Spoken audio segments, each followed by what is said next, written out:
स्वागत है सभी का इस वीडियो में। वीडियो को एंड तक जरूर देखिएगा।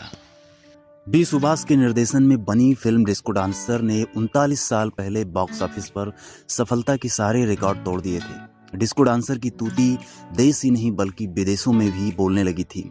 फिल्मी पंडितों की माने तो ये पहली भारतीय फिल्म थी जो विदेशी धरती पर भी सुपरहिट हुई थी। इस फिल्म के हिट होते ही मिथुन चक्रवर्ती रातों रात नौजवानों के आइकॉन बन गए थे।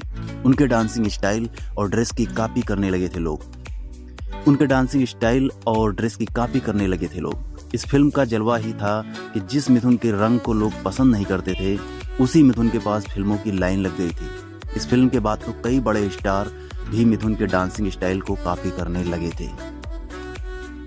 डिस्को डांसर से जहां मिथुन चक्रवर्ती को स्टारडम हासिल हुआ, वहीं एक बड़े सुपरस्टार राजेश खन्ना के लिए भी सहारा बना। इसके बारे में फिल्म निर्माता निर्देशक बी सुभाष ने मीडिया को खुद बताया था कि राजेश खन्ना जी मेरे अजीज दोस्त हुआ करते थे। जब शुरू में उनका समय अच्छा नहीं चल रहा था, तब मैंने उनकी मदद भी की थी। बाद में जब वह सुपरस्टार बन गए तो उन्होंने मुझसे कहा, बता अब मैं तेरे लिए क्या कर सकता हूँ। लेकिन पूरे 70s में दोनों ने कभी भी कोई काम साथ में नहीं किया और पूरे 70s में बी सुभाष स्ट्रगल करते रहे।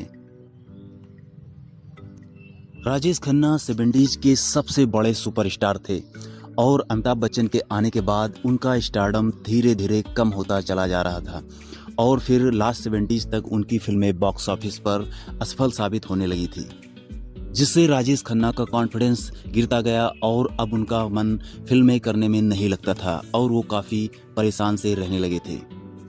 वहीं लास्ट 70s में मिथुन चक्रवर्ती की एंट्री हुई और धीरे धीरे मिथुन चक्रवर्ती अपना कदम बॉलीवुड में जमा रहे थे। फिल्म सुरक्षा से मिथुन चक्रवर्ती स्टार बने और उनके कराटे और डांस की चर्चा पूरे बॉलीवुड में थी और हर कोई उनके इस कारनामे के बारे में जानता था। फिल्म सुरक्षा के बाद मिथुन चक्रवर्ती को भी एक बड़ी फिल्म की तलाश थी जो उन्हें सुपर स्टारडम दिला सके। और इसी बीच मिथुन चक्रवर्ती की मुलाकात हुई बी सुभाष से उनकी दोस्ती हुई और ये सिलसिला सालों तक चलता रहा। बी सुभाष ने मिथुन चक्रवर्ती की डांसिंग स्टाइल को देखकर उन्हें लेकर एक बहुत बड़ी डांसिंग फिल्म बनाने की सोची और उन्होंने फिल्म डिस्को डांसर की अनाउंसमेंट की।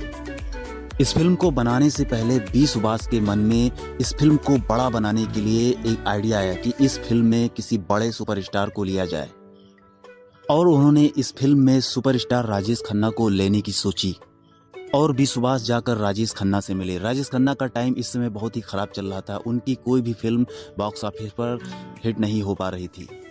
बी सुभाष और राजेश खन्ना दोस्त रह चुके थे। जब बी सुभाष राजेश खन्ना से मिले तो राजेश खन्ना को भी याद आया कि ये उनका एक पुराना दोस्त है जिसके साथ उन्होंने कभी भी कोई फिल्म में काम नहीं किया था और उन्होंने इस बात के लिए वादा भी किया था कि वो उसकी फिल्म में कभी ना कभी काम जरूर करेंगे। तब बी सुभाष ने राजेश खन्ना से अपनी इस फिल्म में एक छोटा रोल करने के लिए गुजारिश की और राजेश खन्ना को जब पता चला कि इस फिल्म का हीरो नया लड़का मिथुन चक्रवर्ती है तो वो तुरंत राजी हो गए।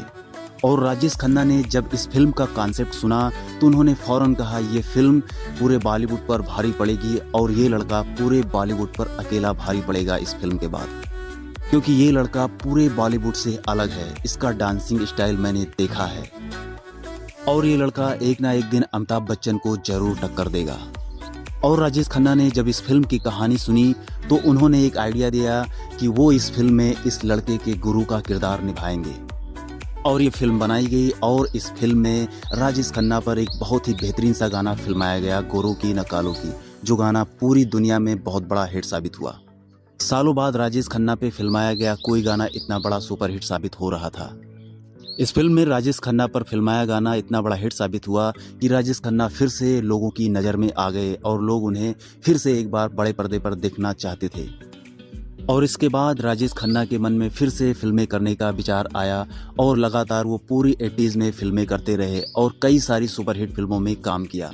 मिथुन चक्रवर्ती की फिल्म ने राजेश खन्ना के कैरियर का फिर से पुनर्जन्म करा दिया। उसी साल राजेश खन्ना ने फिर से एक फिल्म की अशांति, इसमें वो मेन लीड में थे और उन्होंने इस फिल्म में डायरेक्टर से कहकर मिथुन चक्रवर्ती को साइन करवाया और उन्होंने इस फिल्म में मिथुन चक्रवर्ती को लंबे रोल में साइन किया और ये फिल्म भी बॉलीवुड में सुपरहिट साबित हुई।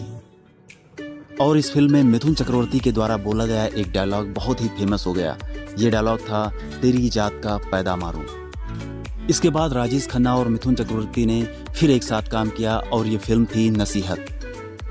वहीं मिथुन चक्रवर्ती ने 70s में स्ट्रगलिंग के दौरान राजेश खन्ना की एक फिल्म अमरदीप में बहुत ही छोटा सा रोल निभाया था। तब राजेश खन्ना ने मिथुन चक्रवर्ती को बिल्कुल भी नोटिस नहीं किया था कि एक दिन इस लड़के की फिल्म में मुझे एक छोटा सा रोल करना पड़ेगा और ये लड़का बॉलीवुड का सुपरस्टार बन जाएगा और उनके कैरियर के पुनर्जन्म में उनका सहारा बनेगा। राजेश खन्ना जैसे बड़े सुपरस्टार के सोच की दाद देनी होगी कि उन्होंने न्यू कमर मिथुन चक्रवर्ती की फिल्म में इतना छोटा रोल किया, वरना अमिताभ जैसे तो कभी इस फिल्म में काम करने के लिए तैयार ही नहीं होते। राजेश खन्ना मिथुन चक्रवर्ती की तरह एक नेक दिल और सच्चे इंसान थे, जो कभी भी किसी भी से ईर्ष्या नहीं रखते थे और हमेशा दूसरों की मदद के लिए तैयार खड़े रहते थे, चाहे उनका स्टारडम बड़ा हो या छोटा हो। तो उम्मीद है वीडियो आप लोगों को अच्छा लगा।